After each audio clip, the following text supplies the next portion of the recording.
আজকের আলোচনা কোরআন সম্বন্ধে। আজকের আলোচনা কোরআনুল কারীম সম্বন্ধে আলোচনা করব। আউযু বিল্লাহি মিনাশ শাইতানির রাজিম। বিসমিল্লাহির রাহমানির রাহিম।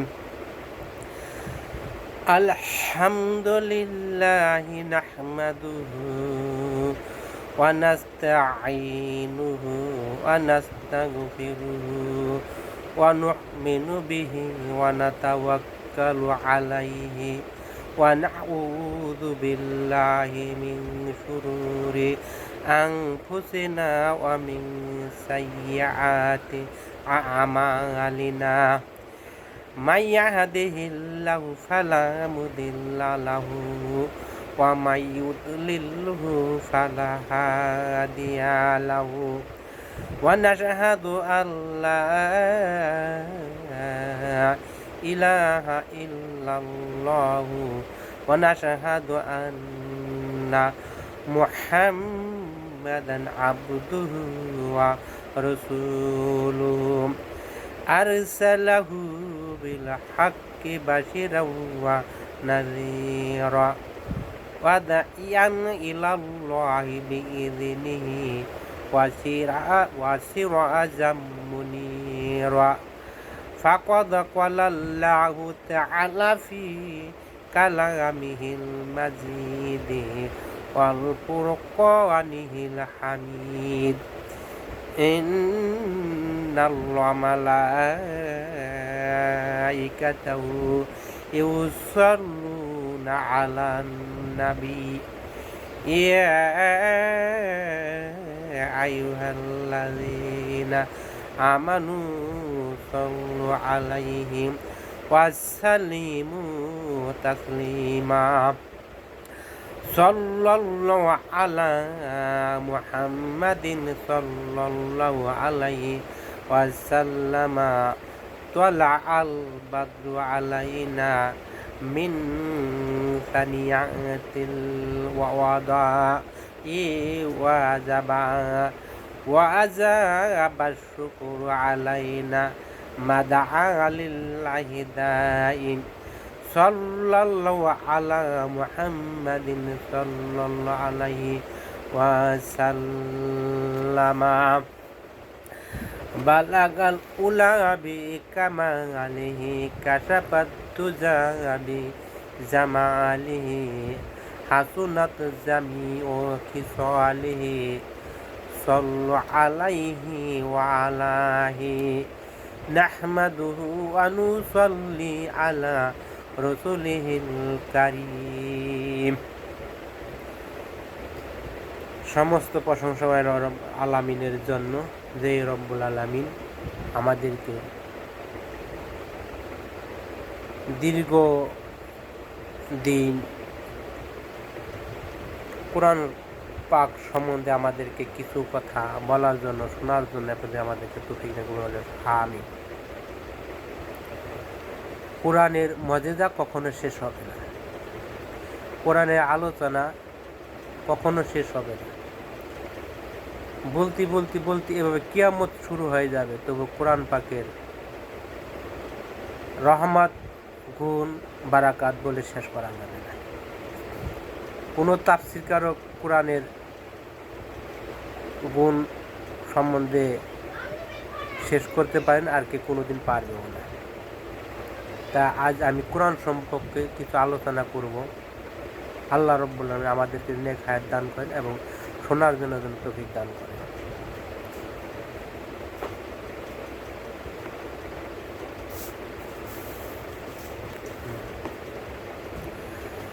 আল্লাহ রাব্বুল আলামিন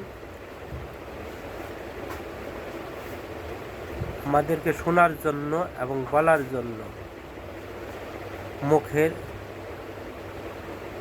সুস্থতা দান করুন।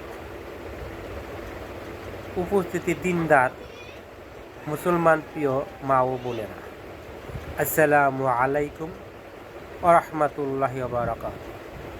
মহান আল্লাহর নিকট অসংখ্য শুকরিয়া জানাই যে তিনি আমাদেরকে মুসলমান করে তৈরি করিয়াছেন। আলহামদুলিল্লাহ। আল্লাহ মহান দরবারে আরও লক্ষ কোটি শুকরিয়া জানাই যে তিনি আমাদেরকে নবী মুহাম্মদ রাসূলুল্লাহ সাল্লাল্লাহু আলাইহি সাল্লামের উম্মত করে জমিনে পাঠাইয়াছেন। আলহামদুলিল্লাহ। আল্লাহ পাকের আরও শুকরিয়া জানাই যে তিনি আমাদের দ্বারা দিন ইসলামের কাজ করাইতেছেন এবং দুনিয়ার কাজকর্ম থেকে মুক্ত রেখে তাহার মহান দরবারে একত্র করে বসাইয়াছেন। আলহামদুলিল্লাহ। আল্লাহ পাকের খাস রহমত ছাড়া এই দরবারে কেহ বসতে পারে না। আল্লাহ পাক বলেন, যখন তোমরা আমাকে মনে মনে স্মরণ করো, আমিও তোমাদিগকে মনে মনে স্মরণ করি। আর যখন কোনো সমাবেশে মিলে আমাকে স্মরণ করে, আমিও তার চেয়ে ভালো সবাই ফেরেশতাদের সবাই তোমাদের আলোচনা করিতে থাকে। আমাদের প্রতিটা সময় মিটারের আমল নামায় পটিতে আছে। এখন আমাদের এই সময়টুকু ব্যয় হইতেছে আল্লাহ পাকের গুণগান করার কাজে। হয়তো আল্লাহ পাক এই সময়টুকুর কারণে আমাদেরকে ক্ষমা করে দিতে পারে। তাবলিগ শব্দের অর্থ প্রচার করা বা পৌঁছাই দেওয়া। ইসলামী পরিভাষায় আল্লাহর দিনকে বিশ্ববাসীর কাছে পৌঁছাইয়া দেওয়াকে তাবলিগ বলে। দীর্ঘদিন বৃষ্টি না হইলে যেমন জমিন শুকাইয়া যায়, ইহাতে বৃক্ষ তরুলতা কিছুই গজায় না, তদ্রূপ মাঝে মাঝে হেদায়েত না পাইলে মানুষের হৃদয় কঠিন অন্ধকার হয়ে যায়। তখন আর উহাতে ধর্মের আলোক রোশনি প্রবেশ করিতে পারে না। এই জন্য আল্লাহ পাক যুগে যুগে নবী ও রসুল পাঠাইয়াছেন, মানব জাতিকে সৎপথে আনিয়াছেন। কিন্তু মুহাম্মদুর রাসূলুল্লাহ সাল্লাল্লাহু আলাইহি সাল্লাম এর পর আর কোনো নবী আসিবেন না। সুতরাং বিশ্ববাসীকে হেদায়েতে করার দায়িত্ব আলেমগণের উপর আসিয়াছে। তাহারা আল্লাহর দিন প্রচার করবেন। এই জন্যই তালিমে আসিলে এলেম শিক্ষা করা যায়। এলেমের দ্বারা আল্লাহর আদেশ নির্দেশ কি, তাহা পালন করা উপায় কি, এবং আল্লাহ নাফরমানি করিলে কি শাস্তি আছে, এই সব বিষয় জানা যায়। আজকে গোটা পৃথিবীর মানুষের জন্য মুহাম্মাদুর রাসূলুল্লাহ সাল্লাল্লাহু আলাইহি সাল্লামকে আল্লাহ রাব্বুল আলামিন রহমত হিসেবে পাঠিয়েছেন। তিনি এসেছেন দুনিয়ার মানুষের মুক্তির জন্য। আল্লাহ রাব্বুল আলামিন বলিয়াছেন, ওয়া মা আরসালনাকা ইল্লা রাহমাতাল লিল আলামিন। তামাম সৃষ্টি জগতের জন্য আমি আপনাকে রহমত স্বরূপ পাঠিয়েছি। মুহাম্মদ রাসূলুল্লাহ সাল্লাল্লাহু আলাইহি সাল্লামকে আল্লাহ রাব্বুল আলামিন তামাম পৃথিবীর মানুষের জন্য, তামাম পৃথিবীর পশু পাখি জীবজন্তুর জন্য আল্লাহ রাব্বুল আলামিন রহমত স্বরূপ পৃথিবীতে প্রেরণ করেছেন। এই পৃথিবীতে কিভাবে শান্তি আসিবে, কিভাবে মানুষের ব্যক্তিগত, পরিবার, সমাজ ও রাষ্ট্রের শান্তি আসবে, এই শান্তির পরিকল্পনা এই পৃথিবীতে কেউ দিতে পারবে না। মানুষের মন মস্তিষ্কে তৈরি আইন দ্বারা পৃথিবীতে শান্তি প্রতিষ্ঠা করতে পারিবে না। মানুষের স্রষ্টা আল্লাহ পাক মানুষকে সৃষ্টি করে পথের দিশা দিয়েছেন, কোন পথে চললে মানুষ মুক্তি পাবে। পৃথিবীতে দুটি রাস্তা আছে, একটি রাস্তা দেখা যাচ্ছে শয়তান, আর একটি রাস্তা দেখা যাচ্ছে আল্লাহ রাব্বুল আলামিন।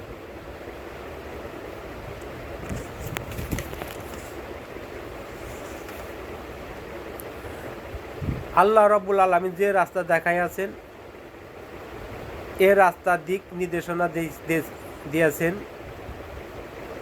হযরত নবীগণ, আরও এই রাস্তা গন্তব্য স্থান হলো জান্নাতুল ফেরদাউস। এই রাস্তা হলো ডান দিকে আর ওটা হলো বাম দিকে। বাম দিকের গন্তব্য হলো জাহান্নাম, নাউযুবিল্লাহ। আল্লাহ পাক বলেন, ফামান তাবিয়া হুদাইয়া ফালা খাউফুন আলাইহিম ওয়ালা হুম ইয়াহজানুন। আমার কোরআনের আইন, আমার কোরআনের শাসন যারা মেনে চলবে তাদের জন্য কোনো ভয় নেই, তাদের জন্য কোনো চিন্তাও নেই। সূরা বাকারা ৩৮ নম্বর আয়াত। আসলে শান্তির চাবিকাঠি হল ইসলামের মধ্যে। হাদিসে আছে, আল্লাহর হাবিব সাল্লাল্লাহু আলাইহি সাল্লাম বলেন, কোরআনের আইন যদি চালু হয়ে যায়, কোনো সরকার যদি কোরআনের আইন মতো দেশ চালায়, তবে চুরির ভয় থাকবে না, ডাকাতির ভয় থাকবে না, জেনার ভয় থাকবে না, মানুষ চলাফেরা করবে স্বাধীনভাবে, নারীর মনে কোনো ভয় থাকবে না, পুরুষের মনে কোনো ভয় থাকবে না। মানুষের মনের মধ্যে একটাই ভয় হবে, যে সে ভয় হবে আল্লাহ রব্বুল আলামিনের ভয়। তাই এই দিন জিন্দা রাখবার জন্য আল্লাহর দেওয়ার জান আর আল্লাহর দেওয়া মাল দিয়া সাহায্য করিতে হইবে। এই জন্য চিরকাল থাকবে না, আর এই মাল চিরকাল থাকবে না। বোনেরা আমার, আল্লাহ রাব্বুল আলামিন বলেন, ইয়া আইয়ুহাল্লাযীনা আমানু হাল আদুল্লুকুম আলা তিজারাতিন তুনজিকুম মিন আযাবিন আলীম তু'মিনুনা বিল্লাহি ওয়া রাসূলিহি ওয়া তুজাহিদুনা ফি সাবিলিল্লাহি বিআমওয়ালিকুম ওয়া আনফুসিকুম যালিকুম খায়রুল লাকুম ইন কুনতুম তা'লামুন। হে ইমানদারেরা, আমি কি তোমাদের কাছে এমন একটা ব্যবসার কথা বলবো যে ব্যবসা তোমাদেরকে জাহান্নামের কঠিন শাস্তি থেকে বাঁচায় দিবে? সেই ব্যবসাটা হলো, আমি আল্লাহর প্রতি ঈমান আনতে হবে, আমার রাসূলের প্রতি ঈমান আনতে হবে, আর তোমাকে যে জান দিয়েছি আর মাল দিয়েছি উহা দ্বারা জিহাদ করে আমার দিন জিন্দা রাখতে হবে। ইহা তোমাদের উত্তর যদি তোমরা জানতে পারো। সূরা আস-সফ 10 নম্বর আয়াত। আর এই কাজে বিপদ আসিবে, মুসিবত আসবে, বাধা আসবে, নিপীড়ন আসতে পারে। আল্লাহ বলেন, যতই বিপদ আসুক না কেন, ওয়া কানা হাক্কান আলাইনা নাসরুল মুমিনিন, মুমিনদের সাহায্য করা আমি আল্লাহর জন্য ওয়াজিব হয়ে যায়। সূরা রুম আয়াত নম্বর 47। বোনেরা আমার, আমরা এমন এক গ্রন্থ থেকে জানতে পেরেছি যে মহাগ্রন্থ আমাদেরকে পথের দিশা দিবে, দুনিয়া মানুষের জন্য হেদায়েতের রাস্তা প্রদর্শন করবে। কোরআন শরীফে আল্লাহ রব্বুল আলামিন বলেন, তিনি শুধু রব্বুল মুসলিমিন নন, বরং তিনি হলেন রব্বুল আলামিন, অর্থাৎ সকলের জন্য রব। যা কিছু তিনি সৃষ্টি করেছেন সব কিছুর জন্য তিনি রব। আর তিনি যে রসুল পাঠিয়েছেন বিশ্ব নবী মুহাম্মদ রাসূলুল্লাহ সাল্লাল্লাহু আলাইহি সাল্লাম, তাকেও তিনি শুধু মুসলমানদের জন্য শুধু নবী করে বানান নাই, বরং তিনি বলে দিয়েছেন রাহমাতাল লিল আলামিন, অর্থাৎ আল্লাহ যেমন সকলের জন্য রব, মুহাম্মদ রাসূলুল্লাহ সাল্লাল্লাহু আলাইহি সাল্লাম তেমনি সকলের জন্য রহমত। যে কোরআন শরীফ থেকে আপনারা জানতে এসেছেন, সেই কোরআন মুসলমানদের জন্য বেঁচে থাকার দলিল। যেই জমিনে আপনি বাস করেন, সেই জমিনের দলিল যদি আপনি পড়তে না পারেন, আর খতিয়ানের পর্চা আর নকশা সম্পর্কে যদি আপনার জানা না থাকে, যারা দূরন্দর দ্বারা আপনার জমিন থেকে আপনাকে উৎখাত করে দিবে, টিকতে পারবেন না। আর দলিল মূল্যবান জিনিস, সকলে তাহাকে সিন্ধুকে হেফাজত করিয়া রাখে, আর যে জিনিস যত মূল্যবান তার শত্রু তত বেশি। এই জন্য সোনা দানা সিন্ধুকে হেফাজত করিয়া রাখে, আর থালা বাটি প্লেট অল্প মূল্যের, এই জন্য তা সুকেসে সাজাইয়া সোনা দানার মূল্য বেশি একটা কিছুই না। হীরা মণি মুক্তার মূল্য বেশি কিছুই না। দুনিয়ার সবচেয়ে মূল্যবান জিনিস হইল কোরআন শরীফ। সর্বশ্রেষ্ঠ সম্পদ হইল কোরআন। এই জন্য বেঁচে থাকার দলিল হইল কোরআন শরীফ। আপনার জমিনের দলিল যেমন বুঝতে না পারলে, পড়তে না পারলে উৎখাত হওয়ার সম্ভাবনা আছে, অনুরূপভাবে কোরআন শরীফ যদি পড়তে না পারেন, বুঝতে না পারেন, কোরআনের উপর যদি জীবনের আমল না থাকে, তাহলে আপনার অধিকার আপনি হারাইয়া ফেলবেন। এই জন্য কোরআনের এত শত্রু। আজ পর্যন্ত এই কোরআন আমাদের কাছে এত সঠিকভাবে আসতে পারতো না, উল্টোপাল্টা হয়ে যেত, কিন্তু কোরআন শরীফ আজ পর্যন্ত সঠিকভাবে রয়েছে। তার কারণ আল্লাহ রাব্বুল আলামিন বলেছেন, ইন্না নাহনু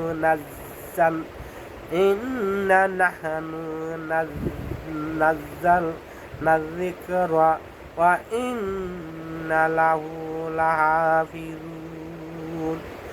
আমি আল্লাহ এই কোরআন নাজিল করিয়াছি, আর এর সংরক্ষণের দায়িত্ব সম্পূর্ণ আমি নিজে গ্রহণ করিয়াছি। অর্থাৎ কোরআনের হেফাজত তো করবই, এবং যাহারা আমার কোরআনের আদেশ নির্দেশ মেনে চলবে তাদেরও আমি হেফাজত করিব। দুনিয়াতে আমি তাহাদিকে বেইজ্জত দিব না, আর আখিরাতেও তাহাদেরকে কোনো প্রকার বেইজ্জত করিব না। যাহারা আমার হুকুম আর আমার রসুলের হুকুম পুরোপুরি মানিয়া চলিয়া তাহারাই আমার ওলি। মৃত্যুর পরে তাহাদের রুহের উপর হাজার হাজার দোয়া দরুদ সদকা খয়রাত জিয়ারত পৌঁছাবে, কিন্তু যাহারা আমার ওলি নয়, তাহারা লক্ষপতি বাদশাহ হইল, তাহাদের জন্য মুমিনের দিল কাঁদাইব না। এই কোরআন শরীফকে লোহার সিন্ধুকে আটকাইয়া রাখলেও চুরি হওয়ার সম্ভাবনা থাকত, ব্যাংকের লকারে রাখলেও চুরি হওয়ার সম্ভাবনা থাকত। সুতরাং ব্যাংকের লকারে নয়, লোহার সিন্ধুকের ভিতরে নয়, এমন জায়গায় আল্লাহ রাব্বুল আলামিন কোরআন শরীফকে হেফাজত করে রেখেছেন। তামাম পৃথিবী মানুষ যদি তালাশ করে, দিনের শত্রুরা, কোরআনের শত্রুরা যদি তালাশ করে, সেখান থেকে নষ্ট করার কারো শক্তি নাই। কোথা রাখছেন? হেফাজত করে সিনার ভিতরে।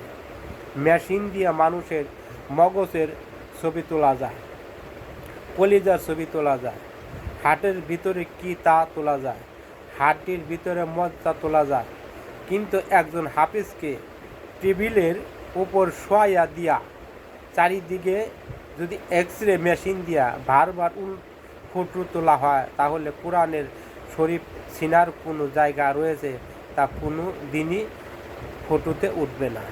এমনইভাবে আল্লাহ পাক কোরআন শরীফের হেফাজত করেছেন। সুতরাং কোরআনকে বোঝা, কোরআনের উপর আমল করা প্রতিটি মানুষের দায়িত্ব এবং কর্তব্য, কেননা উহা বেঁচে থাকার দলিল। কোরআন শরীফ যে আল্লাহর বাণী, এর প্রথম প্রমাণ হইল কোনো বই একবার পড়লে আর পড়তে মন চায় না, কিন্তু আমার আল্লাহ কোরআন কিয়ামত পর্যন্ত পড়লেও কোনো দিন এর মজা কমে না। দ্বিতীয় প্রমাণ হইল, পৃথিবীর যত বড় বড় সাহিত্যিক হোক না কেন, বইয়ের প্রথমেই লিখে থাকেন যে কোনো ভুল পাইলে ধরে দিবেন, আমি আগামীতে তাহার সংশোধন করিয়া দিব। আর আমার আল্লাহ পাক কোরআন শরীফের প্রথমেই বলেন, আলিফ লাম মিম যালিকাল কিতাবু লা রাইবা ফীহি হুদাল লিল মুত্তাকিনা আল্লাযীনা ইউমিনুনা বিল গায়ব। আমার এই কালামের মধ্যে সন্দেহ কোনো অবকাশ নাই, ভুলও নাই। যাহারা না দেখিয়া ঈমান আনিয়াছে এবং কালাম তাহাদিকে বেহেশতে পথ দেখাইবে। মক্কাতে একবার কিছু কবি আমার নবীকে এসে বলল, হে মুহাম্মদ রাসূলুল্লাহ সাল্লাম, তুমি যে আরবি ইবারত বানাইয়া বলো, আমরাও এইরূপ বানাইতে পারিব। আমার নবী মুহাম্মদ রাসূলুল্লাহ সাল্লাল্লাহু আলাইহি সাল্লাম বলেন, আমি যে আরবি ইবারত তেলাওয়াত করি, এমনই ধরনের আরবি ইবারত বানাবার ক্ষমতা শুধু তোমাদের নয়, পৃথিবীর কোনো মানুষের নাই। আমার নবী মুহাম্মদ রাসূলুল্লাহ সাল্লাল্লাহু আলাইহি সাল্লাম বলেন, পারলে তোমরাও বানাইয়া দাও। তাহারা বলে, তাহলে এক টুকরা দাও, তার সাথে আর এক টুকরা বানাইয়া দিল। আমার আল্লাহ বলেন, হাবিব আপনি সূরা কাউসারের প্রথম আয়াত খানা দিয়া বলেন, এই টুকরা আগে কি হবে পরে কি হবে, পারলে তারা বানাইয়া দিত। আমার নবী এই টুকরা পেশ করলেন, ইন্না আ'তাইনাকাল কাউসার। তাহারা এই টুকরা লিখে নিয়ে গেল, মুখস্থ করে নিয়ে গেল। আরবের বড় বড় কবি সাহিত্যিক সব দাওয়াত দেওয়া হলো। এই টুকরা সামনে নিয়ে সবাই গবেষণা করার জন্য এই টুকরার চাইতে উন্নত মানের টুকরা বানাইয়া দিতে হবে। তা না হলে মুহাম্মদ রাসূলুল্লাহ সাল্লামের সামনে মুখ দেখানো যাবে না। বড় বড় কবিরা গবেষণা করতে শুরু করে দিল। এইবার গবেষণা করতে করতে সবাই মগজ গলে যাবার উপক্রম হইল। এটা একটা আয়াত, যার প্রথম দিয়া মিলাইলে শেষের দিকে মিলে না, আবার শেষের দিকে দিয়া মিলাইলে প্রথম দিকে মিলে না, আগা গোড়া মিলাইলে মাঝখানে দিয়া মিলে না। আরবের বড় বড় কবিরা বলে, এটা কেমন ইবারত রে, এটা আগা গোড়া ঠিক করতে পারলাম না, কেমন কবি হইলাম, সুবহানাল্লাহ। আরবের বড় বড় কবিরা বলে, যার উপর এমন সুন্দর সুন্দর ইবারত নাজিল হয়, চলো তাকে সবাই মিলে এক নজর দেখে যায়। আরবের বড় বড় কবিরা আমার নবীর দরবারে উপস্থিত হইয়া গিয়া বলে, হে মুহাম্মদ রাসূলুল্লাহ সাল্লাল্লাহু আলাইহি সাল্লাম, তোমার কবিতার আগা গোড়া কিছুই ঠিক করতে পারলাম না। ইন্না আ'তাইনাল কাউসার, ইন্না আ'তাইনাকাল কাউসার, লাইসা হাযা কালামুল বাশার। এর তো হইল, হে মুহাম্মদ সাল্লাল্লাহু আলাইহি সাল্লাম, আমরা আরবের বড় বড় কবিরা এই টুকরার সাথে মিলাইয়া আরেকটি টুকরা বানাই দিতে পারলাম না। আমরা যখন পারলাম না, এই পৃথিবীর কেহ পারবে না। সুতরাং আমরা সবাই স্বীকৃতি দিলাম, এটা কোনো মানুষের রচিত ইবারত না, এটা আসমানি। সুবহানাল্লাহ। আমার নবী বলেন, হে আরবের বড় বড় কবিরা, আমার আল্লাহ সূরা কাউসারের প্রথম আয়াতের পরে দ্বিতীয় আয়াতখানা কি বানিয়েছেন, তাহা কি তোমরা শুনবে? তাহারা বলে, আরে কি বলে রে, আমরা কবি মানুষ, কবিতার মতো যদি কোনো ছন্দ পায় তাহা সংগ্রহ করার জন্য, শুনবার জন্য পাগল হয়ে যায়। আমার নবী এবার তেলাওয়াত করতেছেন, ইন্না আ'তাইনাকাল কাউসার ফাসাল্লি লিরাব্বিকা ওয়ানহার। ও মুসলমানগণ, এমন চমৎকার মিল পৃথিবীর কবি কেন? কবির বাপেরও বানাবার ক্ষমতা নাই, যেহেতু আল্লাহ পাক এর পবিত্র কালাম। ওয়াইন কুনতুম ফি রাইবিম মিম্মা নাযালনা আলা আবদিনা ফাতু বিসূরাতিন মিন মিসলিহি ওয়াদউ শুহাদাআকুম মিন দুনিল্লাহি ইন কুনতুম সাদিকিন। হে মুহাম্মদ রাসূলুল্লাহ সাল্লাল্লাহু আলাইহি সাল্লাম, আপনি পৃথিবীর সকল মানুষকে ডেকে চ্যালেঞ্জ করে বলে দিন, ঘোষণা করে দিন, যদি তোমরা এই কোরআনের ব্যাপারে কোনো ধরনের সন্দেহ করো, তাহলে কোরআন শরীফের একটি সূরার মতো আরেকটি সূরা তোমরা বানায়া দাও, আর এর জন্য প্রয়োজনীয় জিন ও ইনসান সবাই সাহায্য গ্রহণ করো, যদি তোমরা সত্যবাদী হও। সুবহানাল্লাহ। মুহাম্মদ হারগিজ না গুপ্ততানা গুপ্তা জিব্রাইল হারগিজ না গুপ্ততানা গুপ্তা রাব্বুল জলিল। আল্লাহর দেওয়া কথা ছাড়া তার বন্ধু মুহাম্মদ সাল্লাল্লাহু আলাইহি সাল্লাম কোনো কথা বলেন নাই। সুতরাং আল্লাহর কথা তেমনি নির্ভেজাল নির্ভুল, আর বন্ধুর কথাও তেমনি নির্ভেজাল নির্ভুল। আমার নবী বলেন, তুমি যদি সীমাহীন পাপ করে থাকো, তবে কোরআন শরীফের তেলাওয়াত কখনো অলসতা করিও না। কোরআন শরীফের মতো সুপারিশকারী আর কাহাকেও তুমি পাইবে না। আমার নবী ডেকে ডেকে বলেন, হে উম্মতেরা, যদি তোমরা এমন কোনো সাহায্যকারী বন্ধুর আশা করো যে কোনো বিপদের সময় তোমাদের জন্য প্রাণ দিতে প্রস্তুত হয়, তবে সেই বন্ধু কোরআন শরীফকে কেন ধরো না? সে আল্লাহ পাকের দরবারে কোটি কোটি মানুষের সামনে হাসরের ময়দানে তোমাদের পক্ষে তর্ক বিতর্ক করিতে প্রস্তুত থাকিবে। আমার নবী বলেন, হে উম্মতেরা, যদি কেহ 7 তলা দালানে থাকার তালাশ করো, আশা করো, তবে কোরআন শরীফকে কেন ধরো না? তোমাকে 7,000 তলায় পৌঁছাইয়া দিবে। সুবহানাল্লাহ, সুবহানাল্লাহ। তোমাকে 7 তলায় পৌঁছাইয়া দিবে, তোমাকে 7 তলায় পৌঁছাইয়া দিবে।